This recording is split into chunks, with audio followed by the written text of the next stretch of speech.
Yes. Yes, I'm here. Trying to Awesome. find a quiet place at my in-laws, and I'm not having much luck, so I apologize in advance for kids running around. No, we totally understand. We get it. Well, Cool. thanks for joining us this morning and making time for us to have the media ask you a few questions. And to just to kick off, we just saw the press release where Atlanta was renaming a grandstand after you and just kind of your career in NASCAR. So, would you give us a few thoughts on that and what that means to you? Yeah, it means a ton to me. I mean, to have my name be on the grandstands there at the Speedway alongside of all the other greats is just super meaningful to me. My final full-time year in Cup is a little different than I imagined. I mean, our whole world's a little different than we imagined with COVID. So I know there were other plans to kind of go with the events in Atlanta this weekend that won't be seen through, but it's still amazing to have my name on the grandstands there. I've seen a few pictures and I can't wait to see it in person on Sunday. Awesome. Well, we'll go ahead and take questions for Jimmie. If you have one, two options to let us know. One would be to raise your hand in the Zoom platform using the blue hand. And then also, you can send us a chat as well if that's easier for you. So to kick us off, we're going to go to Bob Pockris. Good morning, Jimmie. I know you've done a lot of stuff through your foundation, giving to schools, and I think Bubba Wallace said that you had reached out to him this week. I'm curious, I know you're in the middle of the racing season, but have you started thinking about other things that you can do or potentially could do to in reaction to what's going on in society? Yeah, I think just generally that's the big question I have for myself right now. I'm trying to learn and educate myself and really listen during these times. I find the more I listen, the more I learn, and um, that there's a lot of noise out there right now, obviously, but when you sit down and listen, you realize a lot of the injustices that take place across a broad spectrum. And as a figure of our sport and somebody that just is a citizen that cares in this country, I feel like, for me personally, it's really time to listen. And I look forward to the journey that takes me on and then the ways that I can be active. Thank you. Okay, our next question will come from Dustin Long. Dustin, go ahead. Thanks. A couple things, Jimmie. I know Bubba mentioned having the conversation with you this week, and he said that there was an impact on him with having that conversation. How did the conversation with Bubba impact you? We all are so active or so busy is the way to put it. Life is going on. Our industry is so busy, and you just don't know what people live with and what people deal with. And Bubba's been a great friend of mine. I've been in conversation with him with some of the depression issues that he's battled over the years, and he's been able to share that publicly. Things that drivers talk about in the challenges we have in our teams and our jobs and relationships and life and things like that. So he and I have always just had an open line of communication and have talked on a deep level. And to start, I just called to check in with him. I just want to know how he was doing. And in that phone call, learned a lot about him and his family, the things that they've been through. Is it his cousin that was killed when he was young? So I learned that story. And I just had no idea. And I had no idea the challenges he's been faced with. So again, that's part of that listening stuff that I mentioned earlier. And I have many friends of color in race, and just checking in with them and understanding, I'm just curious, how are you? How is this impacting you? And that's been a great learning point for me during these times. I also want to ask you I know you talk about listening, and obviously that is a very important thing at this time. But as NASCAR, as this sport being one of the few active sports out there with all the participants out there at a time, I think there's a question of, is there something more that can be done in a more unified way? Obviously, certain voices have spoken up this past week in the sport. Is there any more that can be done even to like this weekend at a race in Atlanta? Or that expectation, is that unfair to place such a burden on a sport like that? No, that's a great question. And I think for those of us that ask ourselves, is there more that we can do? That's the start of it. And I think that's ultimately what a lot of the protesters far and wide want to ignite in people is, do you think you can do more? And when that really hits inside of you, will you act on it? And I do think there's time to do stuff this weekend. And, there's a lot of discussion going on behind the scenes with many drivers, with our sports, leaders of our sports. And, I think there is time in a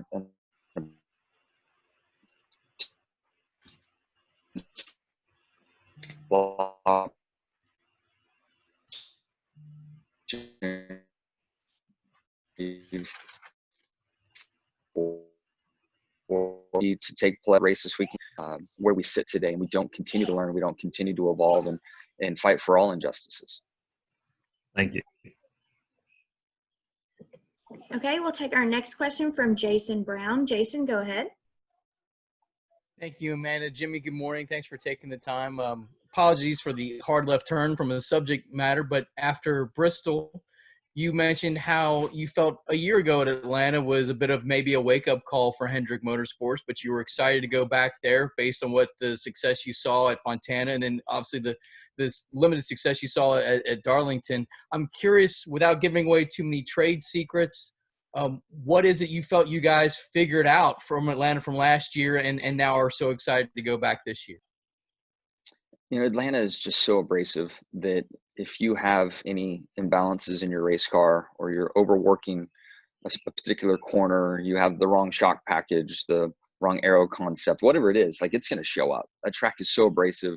You get one lap with grip, and then everything from there is downhill. So we were able to really understand just how far off we were. And that was in a lot of areas. And I think we quickly addressed the mechanical grip issues that we had, and our Hendrick cars were more competitive throughout the year. I feel like the 9 car did an amazing job of really putting some speed in their car and being consistent, calling good races, and getting to victory lane. So they were the high water mark for the HMS cars, and we're all trying to get there. And then you add in during the off season how the Chevrolets were allowed to make a new car, build a new car, and that was the final piece that we were missing. We were able to get mechanical grip in the car, but it came, at a huge penalty for drag, and the car wasn't very efficient. And after NASCAR did a lot of research and taking all manufacturers to the wind tunnel, they were able to put some equality back into the build of the bodies. And you add, the new efficient race car that we have, the new efficient Camaro that we have, with our journey last year on the setup, and we have great cars. I still think that we as a company have a little bit to gain on the tracks where we trim out more. Michigan would be an example of that. But when you look at Atlanta, Darlington, Fontana, these tracks with a lot of wear and that require a lot of downforce and grip, we seem to have a really strong package right now. Thanks, Jimmie. Good luck on Sunday. Stay safe. Thanks. Okay, our next question will come from Lee Spencer. Lee, go ahead. Good morning, Champ. Wanted to go back to kind of what Dustin was asking about what you can do. You've been so generous as far as funding educational programs around the country.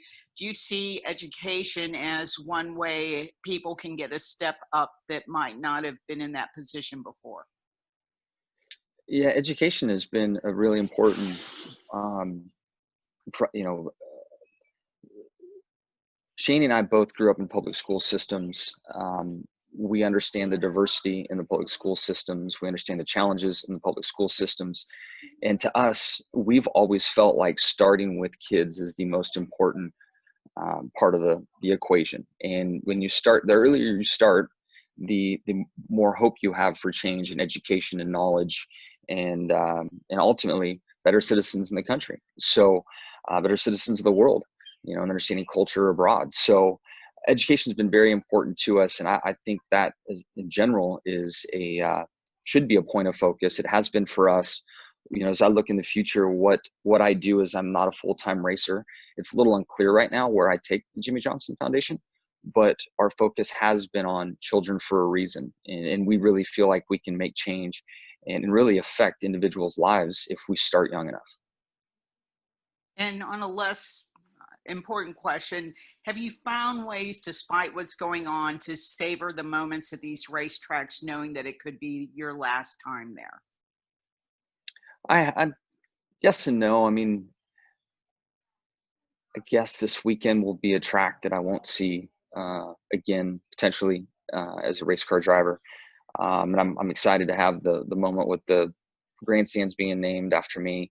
Granted, there's no fans there to celebrate it with, so it'll be interesting to see how I feel leaving the track this weekend. But knowing we have so many races left and we will be coming back to these tracks, it hasn't been on my mind. Fontana was out of this world. I mean, what an emotional and special moment that was, to go back to my home track for the final time and have fans in the stands and the full experience. So I guess I've been riding that high, and I'm just happy to be back to the track. And my headspace has been more on back to some normalcy and back to racing than anything. Thanks, Champ. Have a good luck this weekend. Thank you. Okay, we'll take our next question from Claire B. Lane. Claire, go ahead. And champion. And before you talked to Bubba, did you kind of feel like, hey, I'm just a driver. Why would somebody care about what I say? Did you rethink your impact in general on any issue, right, as a sports figure? I'm sorry, Claire, I missed your first part there. Would you repeat your question? Sure. As a 7-time champion, as a humble guy, do you feel like before you talked to Bubba, you just thought, hey, I'm a racer, who would want to know what I thought? Or why would it be important on any issue that you would speak up? You know what I'm saying? That you just felt like it maybe wasn't your role, even though you're a 7-time champ?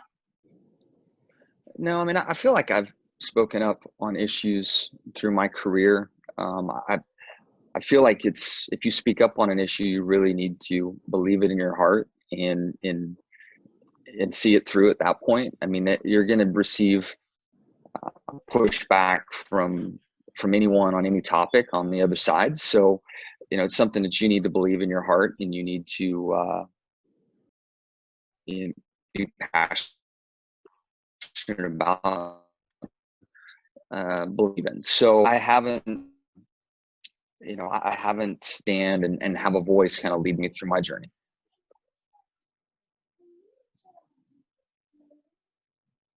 Okay. Also, with racing how it is right now, fast and furious and different than it normally is it easier for you for the one last time, or is it harder given how the schedule is now? I've really enjoyed it. I mean, I have my job entails just the part that I love the most about my job, which is racing. So the corporate obligations have really slowed down. It's now basically some Zoom calls to be with fans or sponsors. Here we are, in a media ball, and I'm in Oklahoma with my in-laws. So I'm able to really enjoy the part that I love the most, which is driving and racing, and we're racing twice a week. So I've kind of enjoyed the schedule and the challenge that's come with it. Thank you, Jimmie. Good luck this weekend. Okay, Thank you. Next question will come from Alex. Alex, go ahead. Hey, Jimmie, thanks for taking the time this morning. I'm curious just how you learned about George Floyd and the protests, and then how you sort of navigated in the days that follow. What do I do? What do I say? Who do I talk to? How do I post? What was sort of your thought process with that? Yeah, I saw it through social media. I typically don't have the news on with kids and such in the house. We're just not big TV folks. So I've learned through watching on social media. What was the second part of your question? I'm sorry. Just sort of what your response was and how you went about thinking about, how do I use my voice now? Yeah, I mean, I definitely was pulled to making statements and wanted to share my point of view. I feel like I've had oops, sorry guys, I got a call coming. Let me decline this. Am I back? Yeah. Okay. Well, I'll turn off airplane mode. Sorry, I'm a rookie. I'm learning my Zoom stuff. I'm trying to remember the question again. I'm so sorry, but go ahead. Yeah, well, it's just like, you know, I feel like that race before, everyone has been super consumed with, you know, the NASCAR season, and then, you know, this huge social issue comes out of left field almost, it feels like, and then now NASCAR is back as the only sport. And how, as you as a driver, how are you sort of sitting at the center of this, trying to deal with, okay, what's my next step to respond? I follow you. I feel like in my position and who I am as an individual, I want to have a voice, and I do want to stand up for injustices. So I've been trying to find my voice, and I think part of that journey is to educate myself. And then I've been very deep in that and trying to learn and educate. And on the phone with friends of mine like Bubba Wallace, other friends of color and race that I've known through the years, and just checking in and just trying to understand and asking them deeper questions that kind of haven't come up in our relationship, you know, so far, and to learn and understand just how far and wide and how frequent that my friends have dealt with issues that you know, it's helping me find my voice and have clarity in the situation and all the noise that's out there. You know, it's obviously a very divisive topic, and there's a lot going on in the media. So I've found it's, in my opinion, the best route is to talk to my friends of color and understand their perspective to help me understand my perspective and find my voice ultimately. Yeah. And then just a quick follow-up, is there any concern about losing fans or followers based on like what you post or what stance you take? It's a sensitive topic, but I think you've got to follow your heart and post what you believe in. You know, it's hard to live your life worrying about other people. You know, you've got to let the passions in your life shine through and things that you believe in. You know, you need to follow that. And for me, ultimately, I've felt a need to have a voice in this, and I'm still trying to find that voice. So, you know, I'm being pulled this way more than I have at other times. And, you know, there's just something inside me that makes me feel like I need to do it. Thank you. Thank you.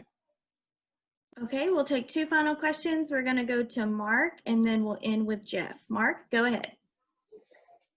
Thank you. Thanks, Jimmie.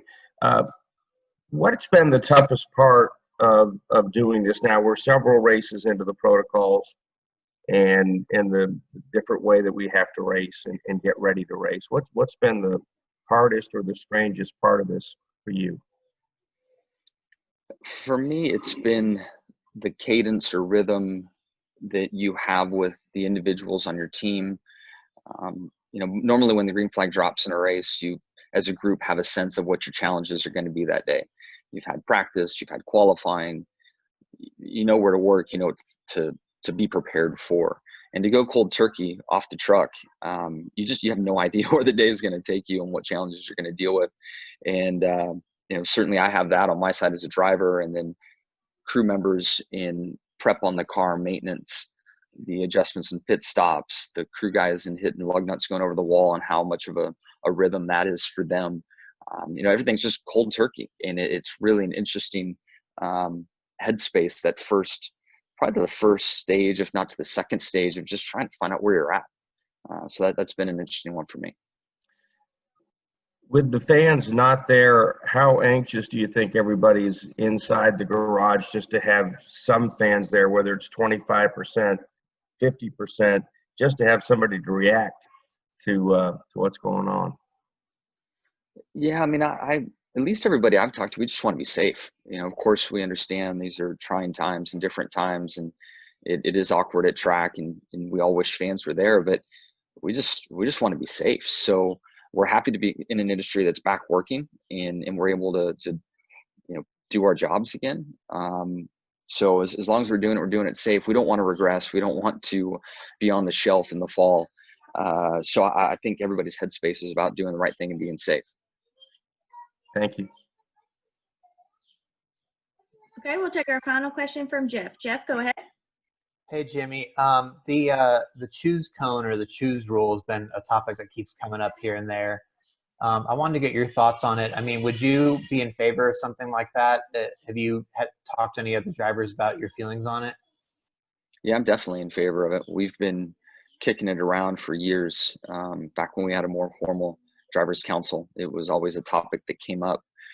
You know, we really hope that it comes into play. And if you watch from about 15th on back on a restart, everybody's just choosing where they want to go anyhow. So it would be nice to have that be kind of part of the format, and you can create that. I can see it. I only see it helping. I mean, when you get to a place, when you're on tracks where track position matters in a sense in lanes, it's going to look like it does right now. You get to Martinsville, you're going to have 5-6 cars pick the inside lane for safety, and then somebody from deep in the pack is going to bet the farm and try to take the outside lane and see how it plays out. So I really don't see it being a problem. I think it simplifies restarts for us. And honestly, a lot of drivers grow up in series that have choose cones. So it's not something that we have to really teach ourselves or educate ourselves on. I think it could be a win-win for everybody. Thank you. Well, Jimmie, we appreciate you joining us today, and we wish you best of luck this weekend. Awesome. Thank you, everybody.